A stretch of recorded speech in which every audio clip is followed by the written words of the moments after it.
And welcome everybody to TONR stock on 27 November. Let's see that step by step.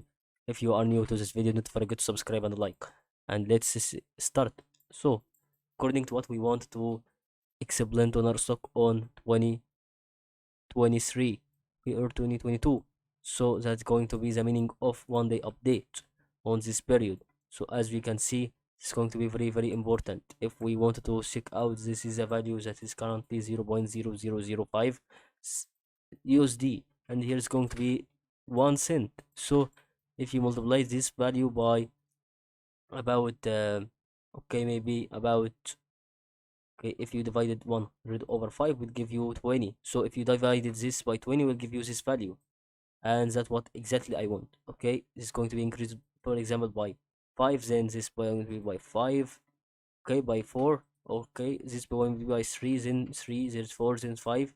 However, we can separate values for these trend lines to make another increase in momentum for tuner stock nowadays, and that's what I can actually explain as a trader to make the price prediction easier for every trader, for every bar that can be invested, okay, and can be giving for us to the profit side. And that what can I say about the tuner stock nowadays. Hope you benefit from this video.